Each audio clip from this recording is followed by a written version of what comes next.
I am Dr. James Jones, and here at Rutgers, I'm an assistant professor of sociology and Africana studies. I have the great honor of serving as the inaugural director for Rutgers-Newark New Center on Politics and Race in America.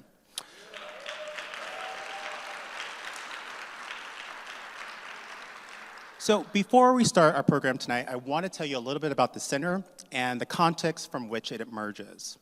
We live in a moment where there's an assault on knowledge about racism and race, where African American history is whitewashed for AP exams, where there are growing book bans, where there is a retrenchment to our commitments to diversity, equity, and inclusion. There are sweeping attempts at misinformation, and there is diminishing support for public institutions. That a Center for Race and Politics could emerge from this climate is astounding. And for it to emerge at a public institution, even more rare. But it's not unlikely that it comes from a place, or that it comes from Rutgers-Newark. For the last, yes, give it up for Rutgers-Newark.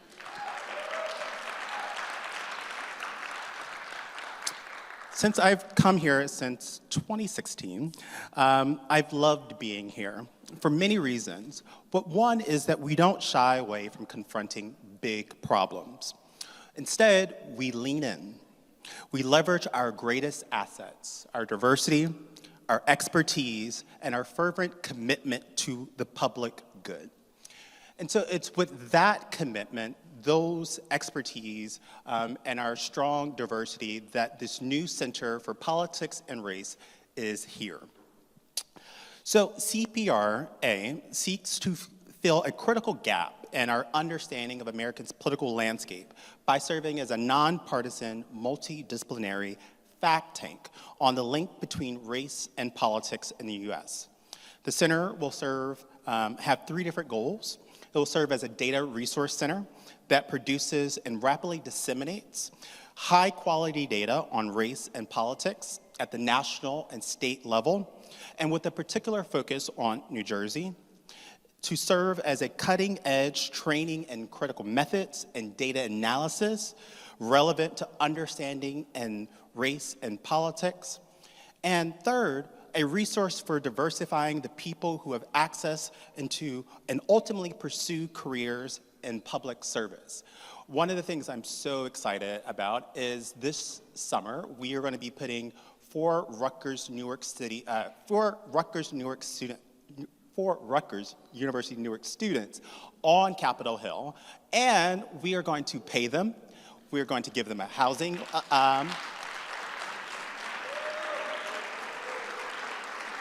they're going to get a very competitive stipend. They're going to get housing, a travel allowance, and a clothing allowance. I know the power that these internships can have. I started off as a Capitol Hill intern. I don't want to run for office, but I can study it. And I know this will be a life-changing event for our students. What this all amounts to is an ambitious plan that will use research, education, and programming to enlighten, empower, and expand who participates in American politics. Before we start, I want to sort of shout out our team. One, I have to thank the Rutgers-Newark leadership, particularly Chancellor Cantor, who years ago saw the vision for the center and has made it happen with state funding, right? And also our provost, Jeff Robinson. I would like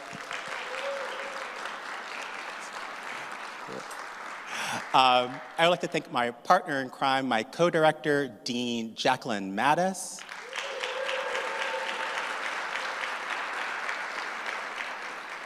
Our director of our public leadership program, who's making sure that our students get the best experience on Capitol Hill and Trenton and Newark. We're also putting some students in newspaper rooms in the city. Hyacinth Miller.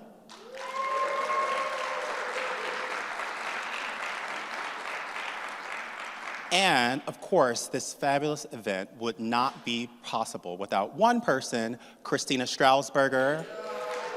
So thank you so much, Christina, for helping plan this event. Tonight we are joined by, tonight is our first public event, and we have a conversation between two best-selling authors, Keith Boykin and Clay Cain, to help discuss their latest books.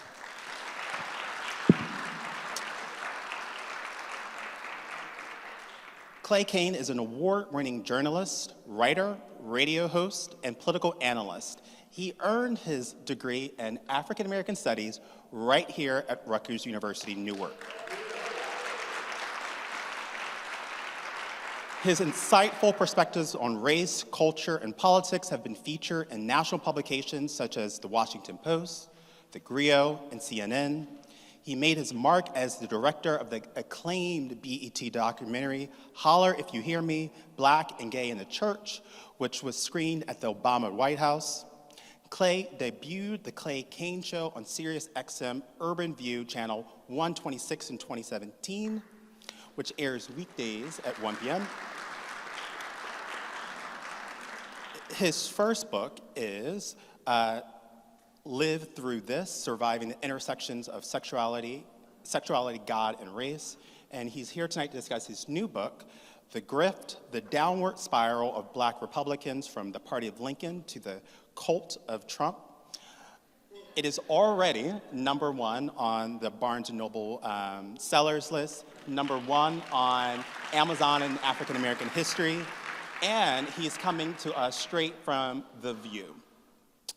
Keith Boykin is a New York Times best-selling author.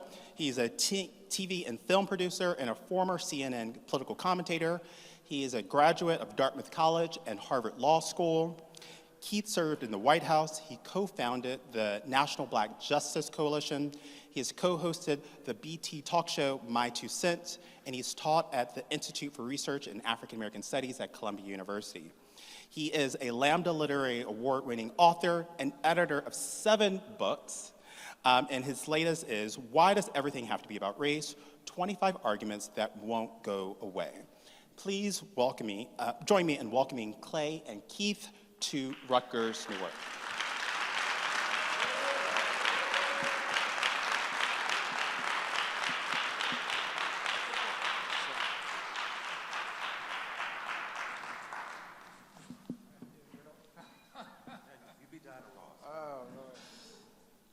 Two, 1, 2. Oh, there we go. All right, so welcome, guys.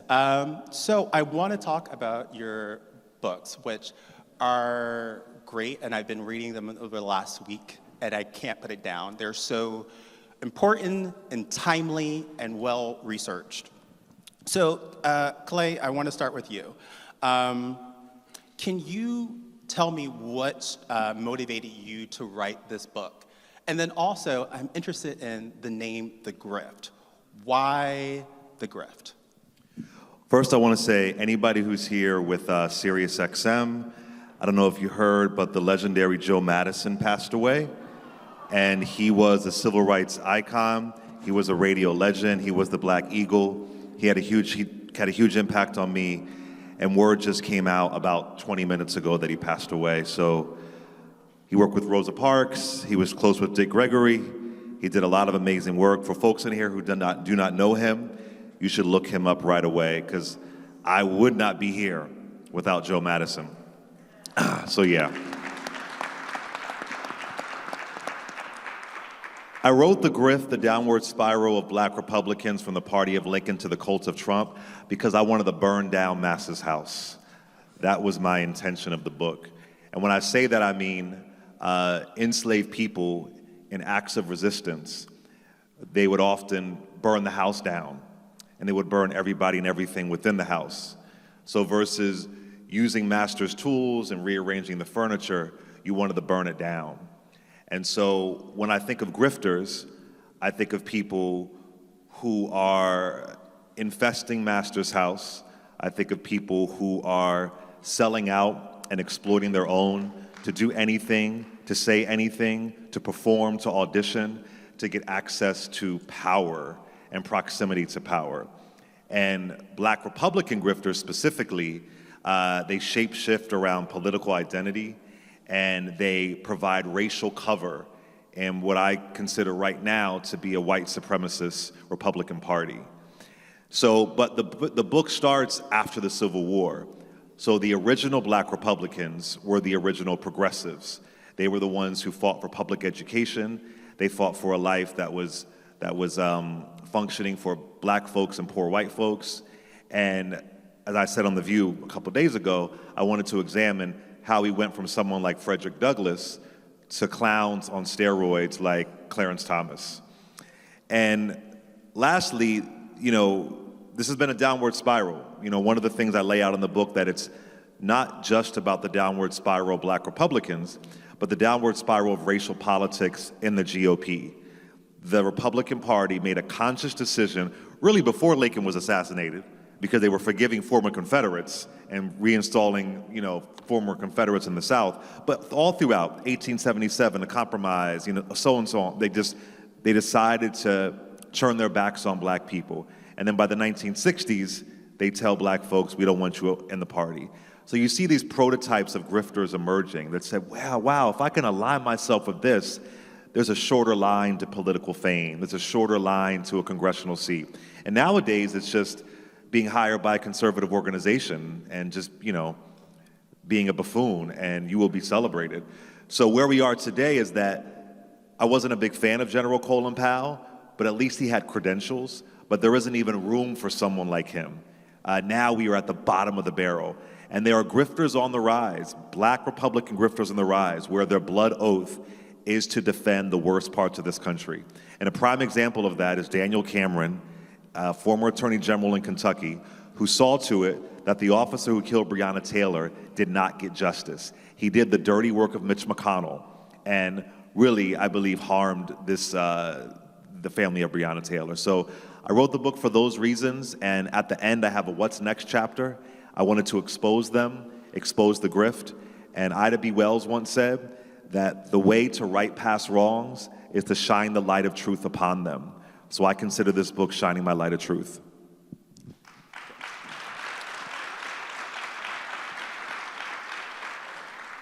So, Keith, you open up your book on talking about your last book and going on a tour at a local university in New York. Can you tell that story about and how that helped you to, start this book project and why this was so essential? Thank you. We're on. Yay. Well, thank you for inviting me here, James, and thank you to all of you for being here. Thank you to CPRA, I want to make sure I got the initials right, for hosting this event as well. And thank you to Clay Kane. I want to congratulate Clay, too, on the great work that he's doing. And I was at a similar event 2 years ago, about this time, Black History Month, giving a speech in upstate New York, talking about what was going on in the country, talking about my book, giving my previous book, giving a Black History Month discussion.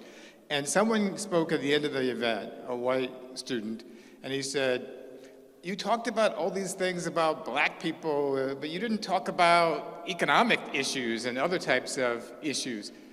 And I was thinking to myself, and I said to him, this is a Black History Month event. What did you expect me to talk about? And there was a sense, I think, the sense of entitlement and privilege that suggested that anytime Black people talk about issues that concern us, that somehow that means that we are not acknowledging what white people do, or that we are criticizing white people because we're talking about ourselves, or that somehow we're not centering white people in the way that makes white people feel comfortable. And all of that was very disturbing to me, and it was centering this one question that keeps coming up over and over again, which is, I understand you have all these things you want to talk about, but why do you have to keep talking about race? The question I get all the time. And the reason why I decided to write this book is because I spent 5 years, 5 really painful years, working for CNN. It wasn't painful because I was working for CNN. It was painful because I spent 5 years covering Donald Trump, from the beginning of 2017, January 2017, to the end of 2021, my job every day was to wake up and look on Twitter, read the news, find everything that Donald Trump was doing, and be able to talk about it on the news that night. And that was exhausting. He was exhausting. I don't want to have to go through that again. And a lot of the gaslighting that's taking place today started during the Trump era, where people would deny that there was racism taking place. From the moment he was elected, they were saying, oh, it wasn't racism, it was economic anxiety. It was just frustrating. And so I think where we are right now, the reason why I'm here, the reason why I wrote this book, honestly, is because I think we're sliding backwards. We are witnessing a dismantling of our rights as we speak, and we're witnessing an erasure of our history. And those two things really concern me. They've been dismantling our rights ever since, well, they've been doing it for a while, but they're dismantling the progress of the 20th century and the civil rights era since 2013, at least, when the Shelby County v. Holder decision eviscerated the Voting Rights Act. They've been dismantling our rights by attacking affirmative action. Just last year, they got rid of affirmative action. They dismantled our rights even when President Joe Biden tried to offer assistance to black farmers. They attacked that and said they couldn't do that. When black women tried to create a black venture capital fund for black women called the Fearless Fund, they're now in court challenging that, saying that you can't help black women can't help other black women, because that's unconstitutional. That's how they're twisting, grotesquely perverting the logic of the civil rights era legislation and the Reconstruction era legislation to change where we are. So I just think it's important that we not allow that history to be erased and not allow that dismantling to take place.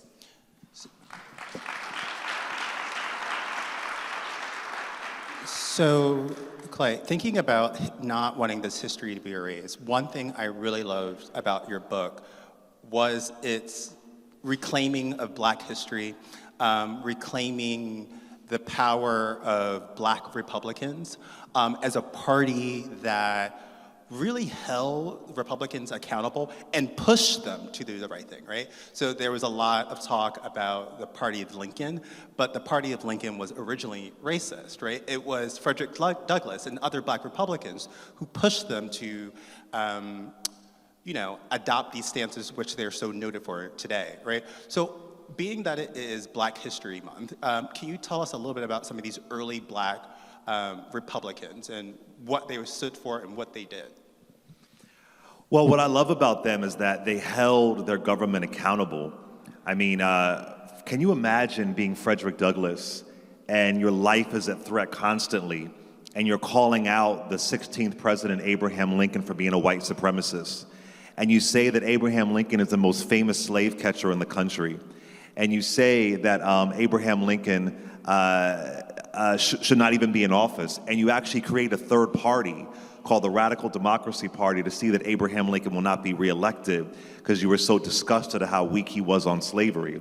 And it wasn't just him, it was Harriet Tubman, it was Bishop Henry McNeil Turner, all these people that was one of the first rules of the original Black Republicans, is you held these people accountable. You held them accountable. That's why it's so vile what you see today. So that was incredible to me, where Frederick Douglass is literally meeting with Abraham Lincoln in person and telling him, you're allowing Black soldiers who can eventually fight in the Civil War to be tortured. You're not doing anything. And just some key things as well that, I assume we all know this, but I was on the radio today and somebody thought that the Emancipation Proclamation freed the slaves, and that's just not what happened. It was a war document to allow Black folks to fight in the Civil War. So there were so many incredible people during Reconstruction, and what was amazing to me is back then, they had 80% voter turnout in 1868.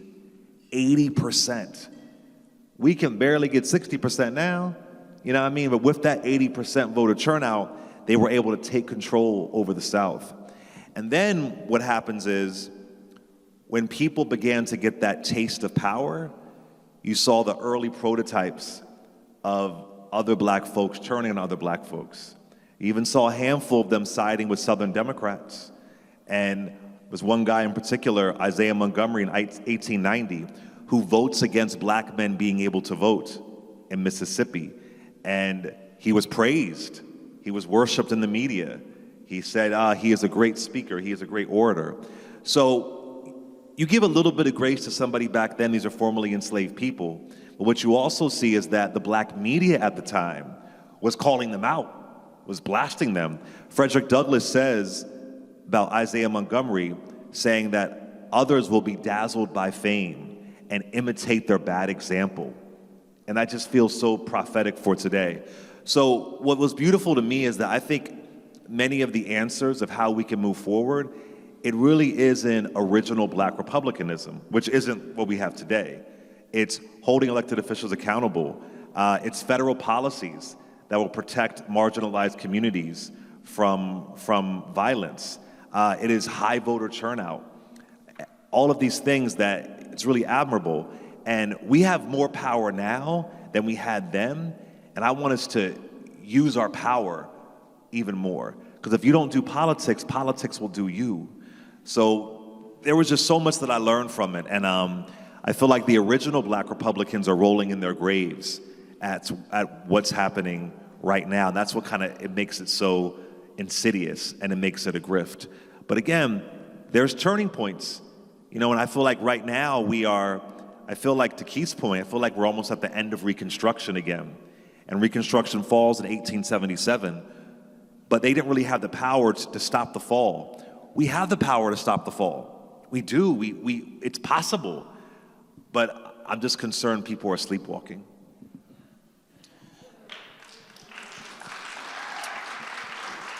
So, Keith, your book is broken down into 5 parts: erasing black history, centering white victimhood, denying black oppression, the myth of black inferiority, and rebranding racism.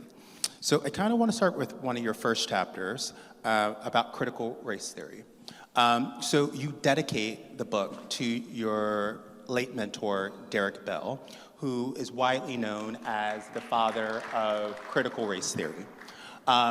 And as we know, critical race theory has been something that has come up in the flashpoint in the last couple years, has been demonized, but you learned from Derek Bell. So tell us, what is critical race theory? Is it as scary as they say it is?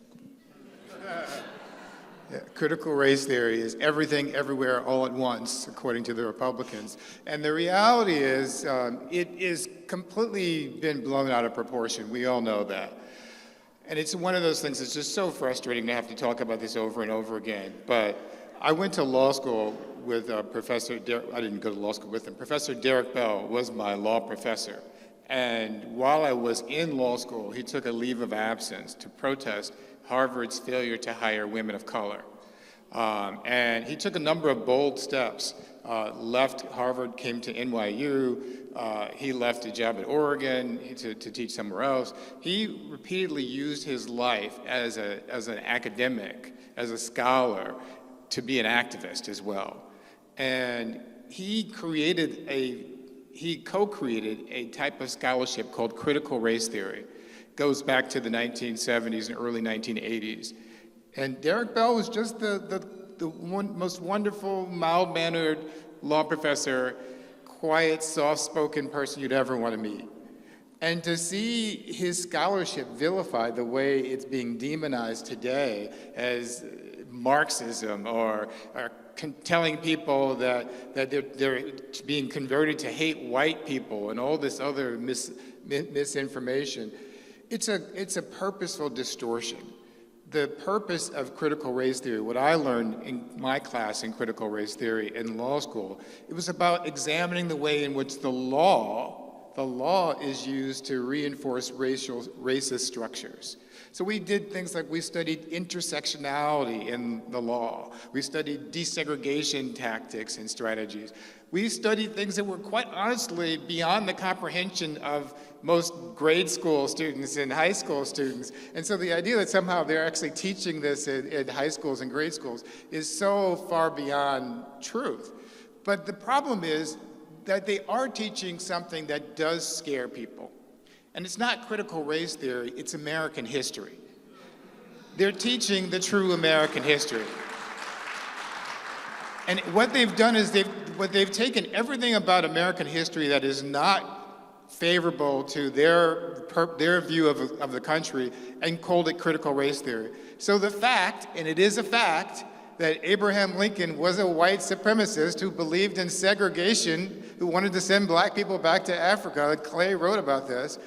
You can't say that to certain people because they think that you're creating a fake narrative. You can't talk about the fact that Thomas Jefferson was an enslaver who raped his ex-wife's sister.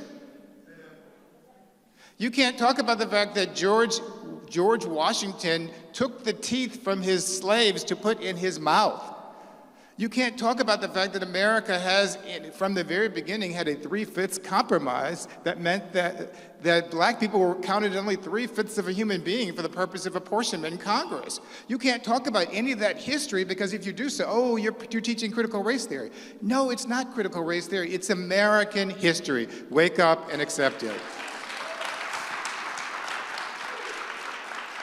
So this semester, I'm teaching a new course here at Rutgers. It's called Black Capital, which is also my Twitter name. But it's called Black Capital. It's Black Americans in Congress. Some of my students are here. There we are. So next week, we're talking about Reconstruction. And I was reading your book, Clay, and it was so timely. And also, I learned so many new things. So I just want to geek out for a moment about Reconstruction and Black Republicans. So one is, I wonder if you could sort of talk about the differences between our first two Black senators and how they were both committed to, in a way, the Black struggle. But in many ways, their history is complicated, and it shows how early, this grift starts. Yeah, it's so interesting. So the first Black senator representing Mississippi is a guy named Hiram Revels, right? And on the surface, it's a really good story, and he was always a free person. He comes down to Mississippi. So many Black folks come down to Mississippi because there was really some Black political movement happening. He is elected. What I love about this at the time, Mississippi was majority Black, right? And so senators at the time were not elected by the people, they were elected by the state legislature. So Black men, sadly, Black women weren't involved, which probably part of the reason why all things fall apart, you know what I'm saying? They said, you must have a Black man be senator. So the same day that the state rejoins the Union, February 1870, the state decides to let in Hiram Revels, but there was all this pushback. And the Southern Democrats pushed back against him, getting into office, being appointed. And the media at the time described him as having hands like claws. They describe him looking like an ape. It's just really disgusting. So he eventually gets into office, and his hands are tied, obviously. He's the first Black man in Congress.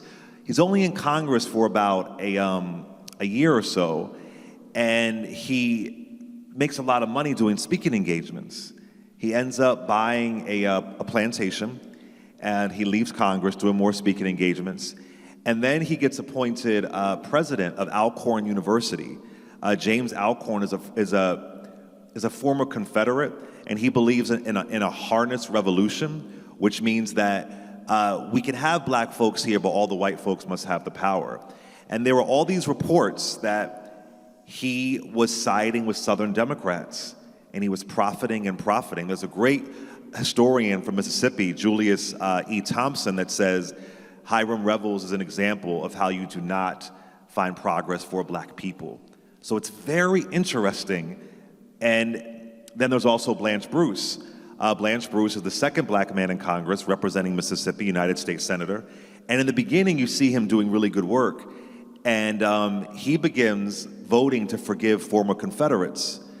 Now you're thinking, okay, maybe he'll do that because he feels pressure, there could be some fear there. And he starts spending more time in D.C. with the D.C. elite. And he also owns a plantation. And there are reports that his plantations were as exploitive and in harsh conditions as white plantations. The black media at the time is slamming him. He marries a wealthy black socialite. They are the first black couple featured in the New York Times. And there are reports saying, you have forgotten your community. You have forgotten your community. And he's being called out for it. So, you know, we're seeing just the beginning of a black social class forming outside of an enslaved economy in the South. And they're just trying to figure it out. But you see right away this taste of power. What is interesting is that Hiram Revels and Blanche Bruce, you know, they pass away, you know, doing fairly well. The other black Republicans who were relentless, who did not forgive former Confederates, who were always calling out racism that they were experiencing in Congress, like Robert Elliott, Robert B. Smalls, and so on, they would die in poverty. So it's very interesting, the ones that were steadfast and were unapologetic, they got pretty much no recognition in history, and their families and themselves suffered for it. So it's a sad story, but it's an important part of our history, again, to tell the good and the bad, you know, to see what we can learn from this, how we can grow from this. And then, you know, by 1877, the end of Reconstruction, there's barely any black men left in Congress, and by I think 1893 or 4, they're all out, you know, all together. So it's interesting, and some of the other black folks that come into Congress, they were PBS Pinchback. He was a former riverboat gambler. He wrote the first Civil Rights Act in Louisiana. So it kind of goes to where we are today, the concessions that you have to make, the compromise that you have to make. Is it worth it? Is it worth the compromise? And then if you don't compromise and you get nothing done, either way you lose. It's really fascinating. It's a very interesting story. And then one of the most egregious things of Hiram Revels is there was this plan in 1877 in Mississippi to take over all areas of government in Mississippi. And black communities are set on fire, men, women, and children killed. And there was a congressional hearing, and they grill Hiram Revels on, did you see any violence in the state? And he says, everything has been peaceful. And that's on the record, you know? Now, some historians say he was in fear. He had no choice. So it's important to know these stories. It's important to know the nuance of these stories. And again, in my book, I feel like I let the reader decide on their own, and then I lay out this history. And by the time we get to the Clarence Thomas era, who Derek Bell supported for the Supreme Court, that's very interesting. And so did Maya Angelou, supported Clarence Thomas for the Supreme Court. It's very interesting. By the time you get to this era, we know the history. There's no excuses. And yeah, but this is a part of the past. Not every black person in history is perfect. You know, these are things to know, to learn, to grow from. What's the old saying? Not all my skin folk are kinfolk. Absolutely. Yeah. And then I have to also add quickly, the black media, the best part about the book was reading how shady the black media was. Like, you think black Twitter is something nowadays? Black media, they were wearing these people out. Like, Booker T. Washington was threatening black media outlets because he was getting so angry at how hard the black press was on him. I mean, it's so interesting how people think that we weren't as sophisticated back then, there was little to no technology.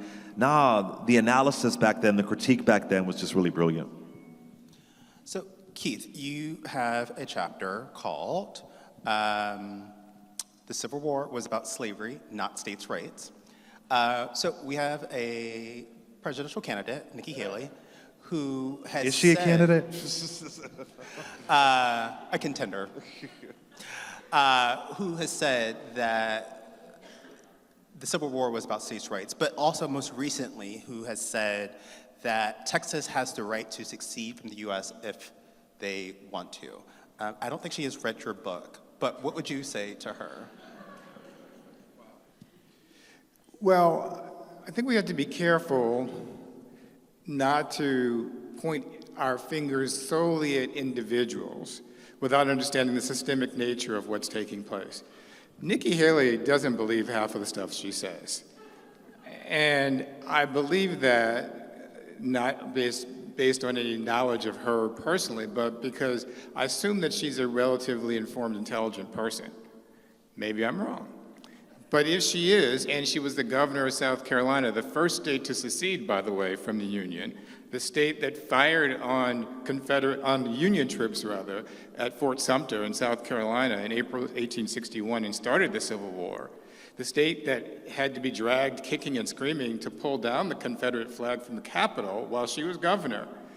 If she knows all that history and still believes that A, the Civil War was not about slavery, and B, that America was never a racist country, and C, that Texas has the right to secede, which I'm just learning about now, then clearly she wasn't paying attention when she was the governor of the state of South Carolina. It's a reflection of the fact that she's saying these things because she feels she has to say these things to cater to the Republican Party.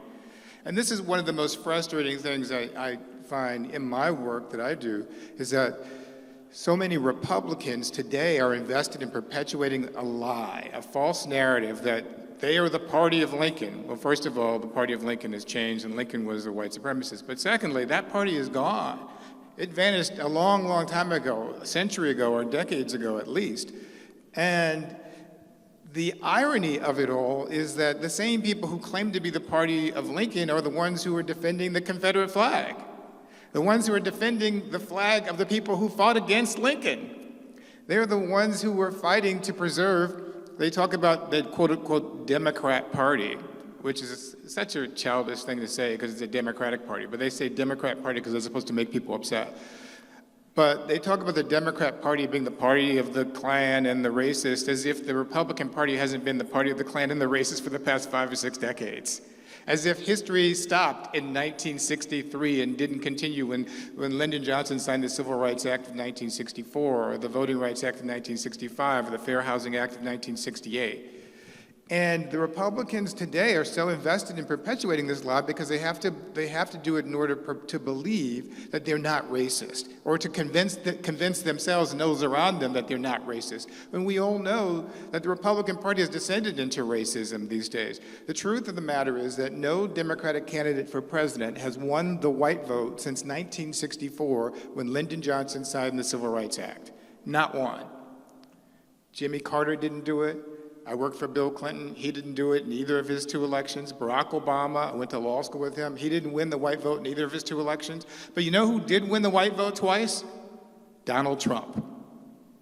That's a reflection of just how the party of Nikki Haley has become so out of touch with reality. And she's not the only one. Ron DeSantis is out there saying that slaves actually benefited, that enslaved people benefited from slavery, that they could take their jobs and translate it into being a blacksmith later in life, as if there was a later in life for people who were enslaved for their entire lives. But this erasure of black history begins in the Republican Party many years before that, and one of the best examples is with Donald Trump. Because Donald Trump spent 5.5 years, from 2011 to 2016, lying about the first black president's birth certificate. This is what they're doing. As I said, there's 2 things they're doing. One is they're dismantling all the progress of the past 50 or 60 years for civil rights, voting rights, civil rights, employment discrimination laws, DEI, affirmative action. They're dismantling it all. The second thing they're doing is they are erasing black history. And that is part of what they're doing. They're erasing the truth about what we experience, from the civil rights movement to the Civil War, all the way back to Barack Obama. Can I ask a question? Why do you think, I mean, that's what they do, they're performing, they'll say whatever, but why do you think that continues after decades and decades to resonate in high numbers with white voters? Because they keep getting real. Mississippi made April Confederate Heritage Month.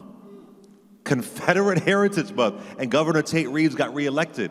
Why do you think this resonates with the base? Well, I'm glad you said this because this is not directly related to this, but it's indirectly related. I've been thinking about, you and I have had this discussion, and everybody in the media has had this discussion the past few months about Joe Biden not winning the black vote. That black voters are staying away from Joe Biden. He's only getting 80% of black men or something like that, and maybe only 90% of black women. Okay, that's still a lot, but here's the thing. I think we are asking the wrong question. Oh, yes. The question isn't why isn't Joe Biden or any Democrat winning 100% of the black vote. The question we should be asking is why do white people continue to vote for Republicans? That's what I'm saying. Why do white people continue to vote for Donald Trump? Why do white people continue to vote for the party that supports eviscerating the Voting Rights Act, taking away their rights for black people to have employment discrimination laws, taking away affirmative action, taking away DEI, attacking Claudine Gay? All these things are all part of an orchestrated effort by white America. It's not about Democrats or Republicans, it's about white Americans. And what people forget is that the Democratic Party and Republican Party were both equally racist for hundreds of years. You know, it wasn't until the 60s when one party started trying to move in a different direction. But the truth is that white people were perfectly comfortable being Democrats when Democrats were racist. But once the Democrats stopped being racist, white people stopped being Democrats. That's what happened. So we shouldn't be asking why Democrats can't win working class voters. They do, because most black voters are working class voters and black voters vote overwhelmingly for Democrats. But we should be asking is why do white people continue to vote for Republicans, a party that is invested in racism? And that is the question that I think will get us to a point where we can move forward in the conversation. And I think, you know, to directly answer your question, it resonates, those Confederate appeals resonate because the Republican Party is a party of white supremacy. And it has been for the past 6 decades. And you know that. Yeah. But you know, the other thing too is that I agree with you. I mean, obviously I agree with you on all those policies you laid out, but on top of that, poor white folks vote Republican at high numbers, and Republicans have such anti-poor policies, anti-middle-class policies. White evangelicals vote for the GOP at high numbers. Trump is so far from a damn evangelical, porn stars and paying people off, and 5 different children, 3 different women, and I mean, drama, divorce, lies, can't even quote a Bible verse right. It's just, even in the world of whiteness, it's just fascinating that just the fever to vote against your own interests, and I think it's the bloodthirst for white nationalism. I have to bring Derek Bell back into this conversation. Bring him back. Again because back again. I have to bring Derek Bell back in the conversation because Derek Bell wrote a wonderful law review article, I think in the 70s or early 80s, and Cheryl Harris wrote another one that followed about the property right in whiteness.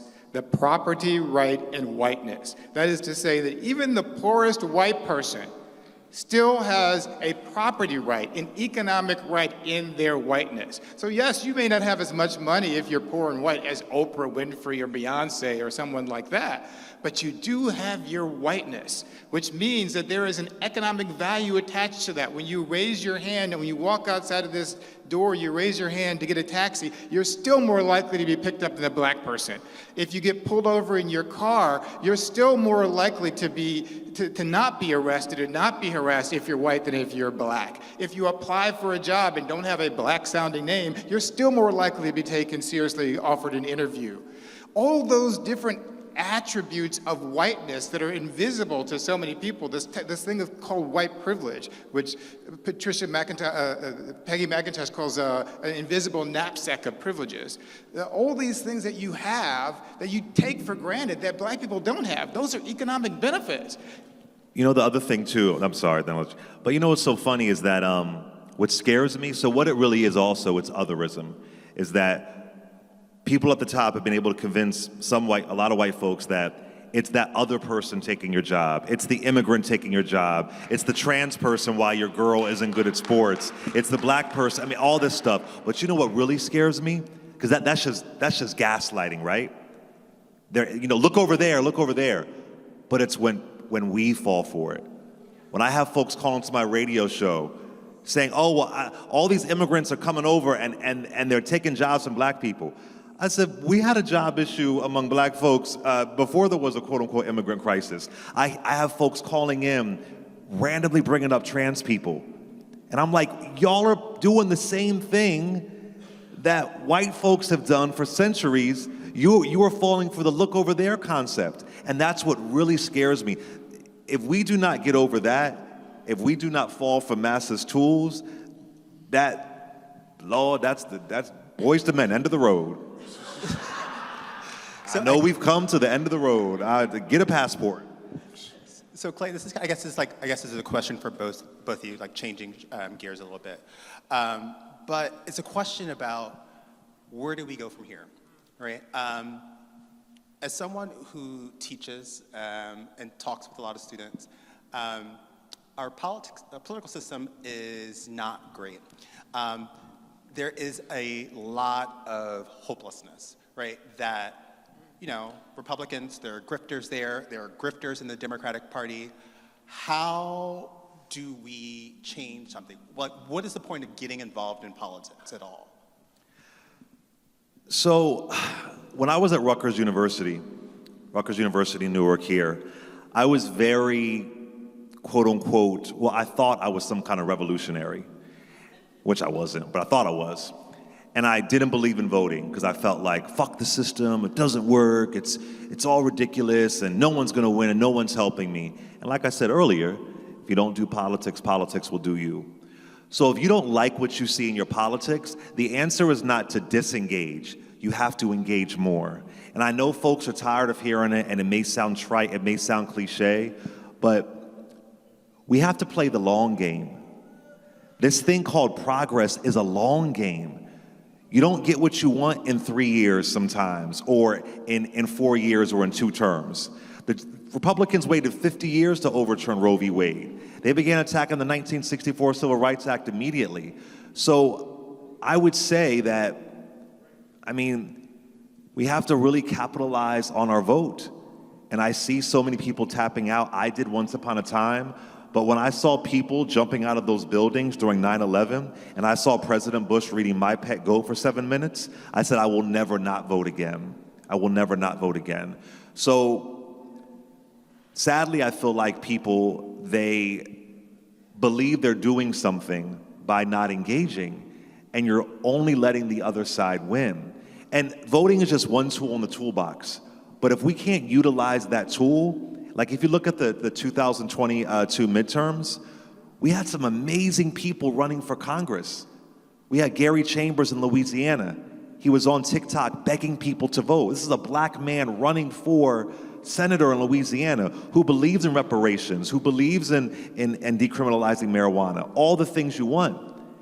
When I hear people upset that Biden's old, I always say, well, did you vote during the primaries? Did you support anybody during the primaries? So I think I want us to take over the Democratic Party the way the Tea Party and the MAGA movement took over the Republican Party. I want us to fully capitalize on our power.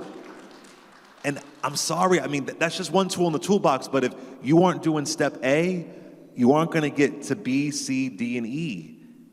And politics is pragmatic. You gotta make a decision. It's a give and take. So I start with that, using that tool in the toolbox. And what I don't want to get to, I don't want to get to a point where we're back to 1868, and then we have 80% voter turnout because we're terrified. The last time there was high youth voter turnout was during Vietnam. Why? Because young folks are being drafted and forced to die in Vietnam. So that's that one click that I feel like a lot of people don't get. And it's easy to be contrarian, and a rapper can be contrarian. You'll see him on Fox News, and it's easy to spit out propaganda. Propaganda is profitable. But at the end of the day, I want us to fully capitalize on our power. That's the step that I see moving forward. Take a page from Bayard Rustin and Dr. King and so on. So Keith, can I ask you to talk about what does it mean to work in the White House as a person of color, as a gay man, right? So I've been trying to sort of talk about the power of working in political institutions and why it matters. So we have someone like E. Frederick Murrow, who is a Rutgers graduate, who was the first black man to work in a professional position in the White House. what does it mean to like not only vote, but also to work in these places? Wow, I was not expecting that question, but I like that just- question because I never really get asked that. But I don't think I started working in the White House when I was 25, I think. I worked in the Clinton administration. I don't think I realized just what that meant, what the significance was, as a black gay man, actually. But I do remember that early on in the administration, there were issues that concerned me, things that I saw President Clinton doing that I didn't agree with.